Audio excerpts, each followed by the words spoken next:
E olha, gente, o Supremo Tribunal Federal volta a julgar nesta quarta-feira a constitucionalidade do artigo 19 do Marco Civil da Internet. Esse marco que define quando as redes sociais devem ser responsabilizadas por conteúdos postados por usuários.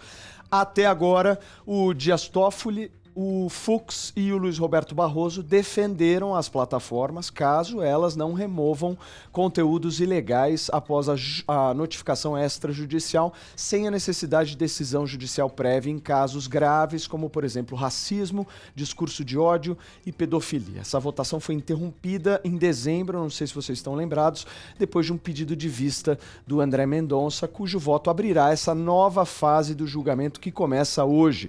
Esse resultado pode ter impacto direto no funcionamento de todas as plataformas digitais e também na discussão da liberdade de expressão digital.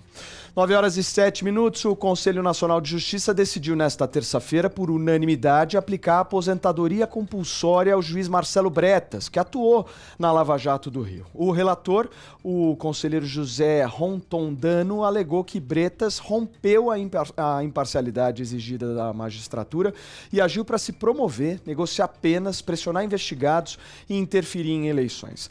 Entre os 3 processos disciplinares estão acusações de conluio com o advogado, buscas abusivas em escritórios e tentativa de prejudicar o Eduardo Paes nas eleições de 2018. Olha essa loucura, gente. Mesmo afastado desde 2023, o Bretas terá direito à aposentadoria proporcional sem recurso, apenas o mandado de segurança ao Supremo.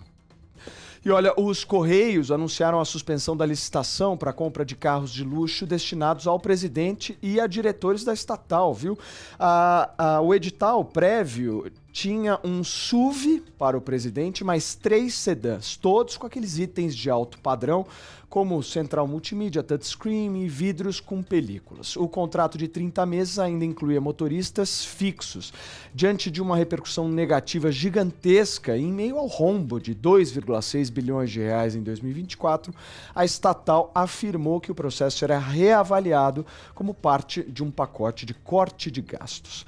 E o ministro André Ramos, do TSE, declarou a inelegibilidade por 8 anos do Luciano Hang, gente, do prefeito de Santa Rosa, lá, município do Rio Grande do Sul, Anderson Mantei, e do ex-prefeito Alcides Vittini.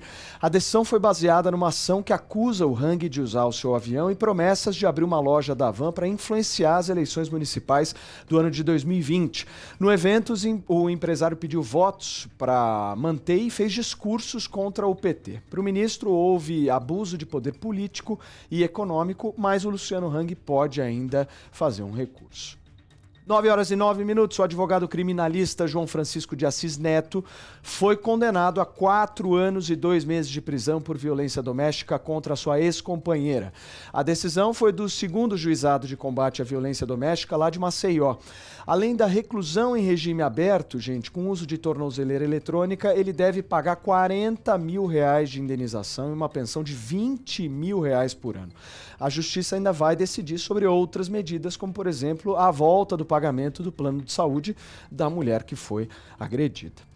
E olha, o deputado Evair de Mello solicitou à Câmara dos Deputados que Eduardo Bolsonaro possa exercer o seu mandato remotamente dos Estados Unidos, onde ele está desde fevereiro. Segundo o Evair, o filho do ex-presidente seria alvo de uma perseguição que colocaria em risco a sua liberdade caso ele retornasse ao Brasil. O pedido foi feito com base no artigo 235 do regime interno da Câmara e o Eduardo é investigado por crime contra a soberania nacional após críticas ao Supremo Tribunal Federal no exterior e ele tem defendido sanções dos Estados Unidos contra o ministro Alexandre de Moraes. Falando em Alexandre de Moraes, ele, por sua vez, afirmou nesta terça-feira, numa cerimônia do TSE, que o Poder Judiciário e a Justiça Eleitoral vão defender o Estado Democrático de Direito contra qualquer agressão. Vou abrir aspas para ele. Pouco importa se vindas de inimigos nacionais ou internacionais. Fecho aspas. Essa declaração foi dada durante a apresentação do seu retrato na Galeria de Presidentes do Tribunal. A presidente do TSE, a ministra Carmen Lúcia, disse que o Brasil teve sorte de ter Moraes na presidência durante as eleições de 2022.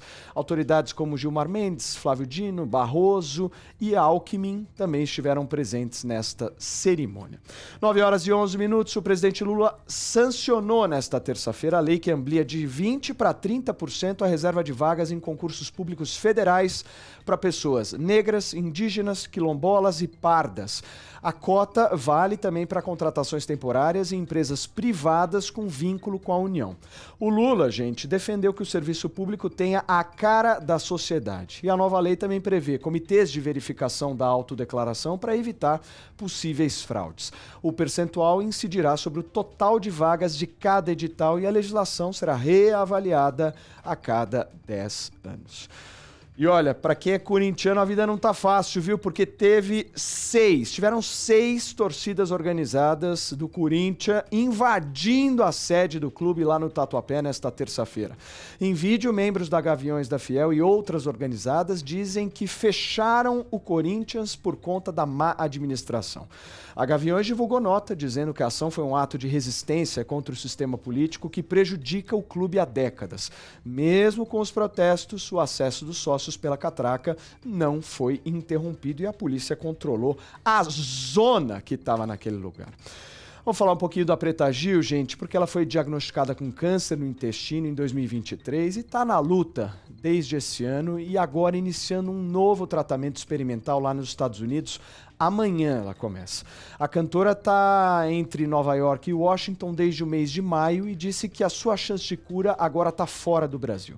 Em 2023, ela foi submetida a uma cirurgia de 21 horas para retirada de tumores e fez quimioterapia. Nas redes, ela agradeceu muito o carinho que tem recebido e aqui a gente manda toda a energia positiva porque passar por uma situação dessa, ninguém merece. Essas foram as 10 primeiras notícias do nosso Giro.